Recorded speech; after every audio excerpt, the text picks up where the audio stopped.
Como usted sabe, cada 4 años se hace un proceso que se denomina el reavalúo de los predios agrícolas. Esto tiene impacto en las contribuciones finalmente.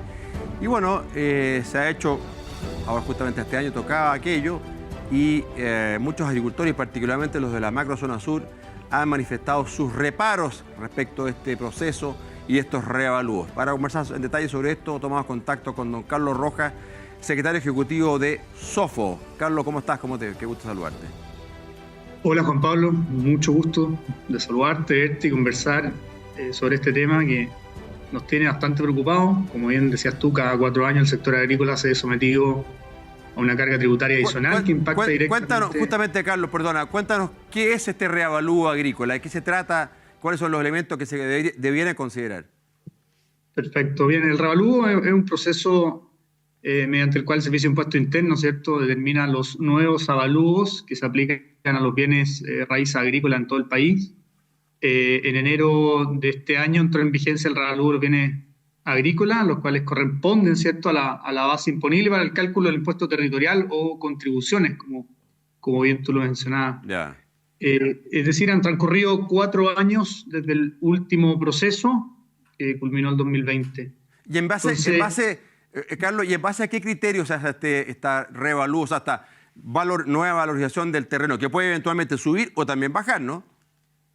Sí, efectivamente. El avalúo se realiza considerando la capacidad potencial del uso del terreno y otros aspectos de ubicación, de superficie o de calidad de suelo, pero creemos nosotros que no refleja necesariamente el uso actual o el desempeño económico actual del contribuyente. ¿Ya? Y eso significa que implica que algunos terrenos que hoy día están sometidos a algunas tomas o han sido incendiados, quizás no están siendo ponderados en la metodología.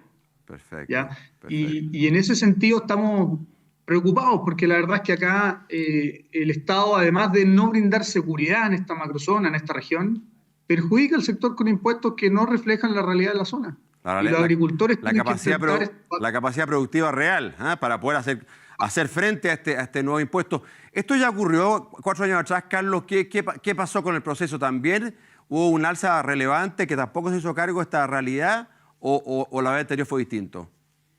La vez anterior, el 2019 se hizo uno, después el 2020 uno que incrementó sustancialmente el avalúo y luego ahora 4 años después nuevamente estamos sometidos a este proceso. La vez anterior dimos la pelea, fuimos a hablar con el Ejecutivo, pero la verdad es que no vemos que estén reflejadas estas inquietudes que hoy día planteamos nosotros, porque además el reavalúo, además de generar en el fondo un aumento de la base imponible para el cálculo de impuesto territorial, está pegando, Juan Pablo, fuertemente en los agricultores que llevan sistema de renta presunta. Ya que esta se calcula en base al avalúo fiscal de los predios. Es decir, si el avalúo aumenta, también lo hará la renta presunta y las contribuciones. Entonces, eso resulta un aumento significativo de impuestos que deben pagar pequeños y medianos agricultores que actúan en base a este régimen tributario. Entonces Carlos, para entender, que nuestros televidentes entiendan bien, este proceso, fondo, que es ley, por lo tanto, fondo, uno espera cada 4 años que haya un reavalúo, que, insisto, puede ser un alza o una baja en ese valor, dada la capacidad productiva. Ustedes lo que de alguna manera, fondo, hacen ver es que aquí no se está considerando efectivamente la capacidad productiva, que es lo más relevante, y que eventualmente se están considerando otros elementos. ¿Cuáles podrían ser esos otros elementos que estén, de alguna manera, contaminando, fondo, este proceso? Sí, hay otros elementos como la tasación comercial de los predios, ¿cierto? Que es el tema inmobiliario, ya por la cantidad de lotes o de parcelaciones que hay acá en la zona. ¿Ya? Eso incide de alguna forma en el valor o en la fijación, en la tasación comercial de un predio. Y eso perjudica sin duda a productores que ven una alternativa y, claro, como no tienen un desarrollo productivo afectado por diversos factores, terminan por dejar los predios. Pero esa parcelación, Carlos, ese potencial, comillas, inmobiliario, no tiene nada que ver con la capacidad productiva. No tiene nada que ver con la capacidad productiva, efectivamente. Pero en la metodología utilizada para calcular, o los criterios, como bien decías tú, está la ubicación del predio, la zona geográfica donde se encuentra el predio, su proximidad a centros urbanos, carreteras que pueden influir en su valor, la superficie del predio, y eso sin duda que o sea, las subdivisiones o las parcelaciones están en zonas bien ubicadas. Ya, ya. Y eso incide en su metodología. Entonces, Carlos, hoy día... perdón, sigue.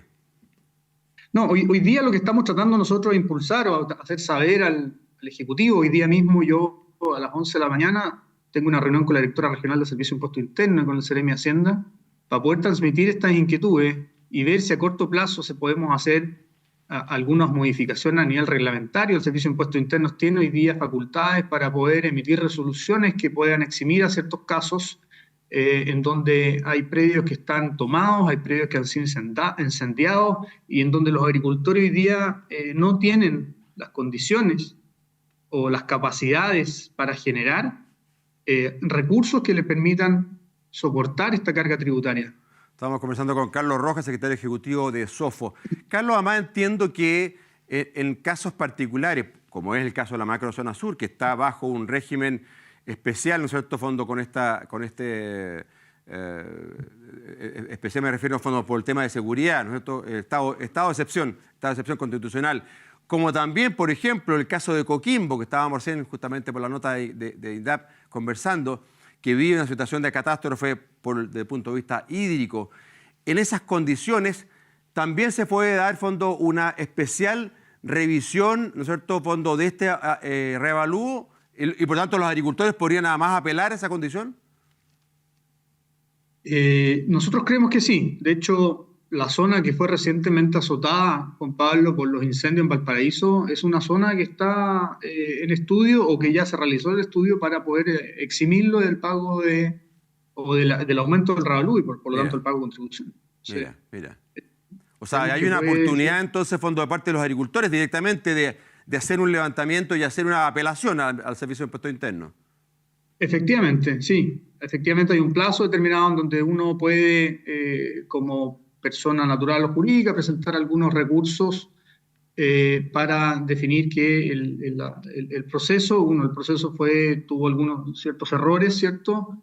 Pero nosotros estamos dando la pelea a nivel gremial para poder tener algunas medidas a corto plazo que permitan tomar en cuenta este uso actual de los predios para transmitir de que no hay la capacidad económica de poder someterse a un impuesto tributario.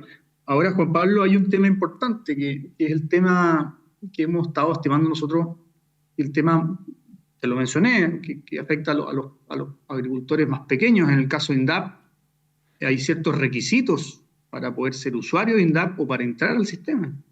Como por ejemplo que los activos no pueden ser superiores a 3.500 UF. Entonces, es probable que este reavalúo genere una limitante para nuevos usuarios de INDAP que no cumplen con el requisito, producto que sus activos han aumentado con este reavalúo, o deje afuera algunos usuarios probablemente del sistema. Entonces, eso es un tremendo problema y además, esto es un ejemplo, pero la verdad es que el impacto social que esto podría generar y que hoy en día no está siendo evaluado, creo, podría ser mayor, dado que hay pequeños productores para acceder a ciertos beneficios sociales, como vivienda, educación, salud, requieren cierto tope en sus activos y esto también podría ser una limitante para ese efecto. Entonces, el problema creo que hoy día no está siendo bien evaluado desde el punto de vista social, desde el punto de vista productivo y la verdad es que es algo que hoy día hay que enfrentarlo y está en proceso. Por ahí veía unas gráficas que nos mostraban que el anterior proceso había generado un reavalúo en torno al 90% fondo en la región. Hoy día ya ustedes tienen algún cálculo del promedio del aumento del avalúo de las propiedades en el sector, en la Araucanía en particular. Sí, mira, el Servicio de Impuesto Interno dice que los avalúos han aumentado en la región en un 29,3%. Ese 29,3% es el promedio, ¿cierto? El promedio de los revalúos. Pero hay zonas en donde las contribuciones netas a pagar están en torno al 12% de incremento en la zona de Gorbea, al 6% en la zona de Angol, pero nosotros hemos detectado algunos predios que hoy día están predios, digamos, no con una capacidad productiva, digamos, como acorde a esta carga tributaria que han incrementado un 100%. O sea, hay predios que el 2019 el avalúo era 200 millones, el 2020 pasó a 400 millones y hoy día están a 800. Entonces, esas son cosas que son súper difíciles de entender. Yo ahora, como te digo, voy a hablar con la directora del Servicio de Impuestos Internos para poder entender o tratar de ver por qué esta metodología o por qué este incremento sustantivo y de esa naturaleza en algunos predios ubicados incluso en el secano de la región. Fíjate. Bueno, hoy día son predios perdona Juan Pablo, son predios forestales que cada cierto tiempo no les permite tener ingresos, ¿cierto? Un flujo constante y permanente. Entonces, es bien compleja la situación. Bueno, don Carlos Rojas, secretario ejecutivo de Sofo, muchísimas gracias, Carlos, por la oportunidad de conversar contigo. Un tema que está en proceso, fondo, y por lo tanto es importante la gestión que pueden hacer los gremios y particularmente la Sofo para hacer ver de la realidad a la autoridad, en este caso del Servicio de Impuestos Internos, de modo que haya una coincidencia con lo que se vive con esta teoría a fondo del revalúo. Muchísimas gracias, Carlos, que esté muy bien, cuídate. Un gusto, Juan Pablo, un gusto saludarte, gracias por la oportunidad y seguimos dando la pelea. Esté muy bien.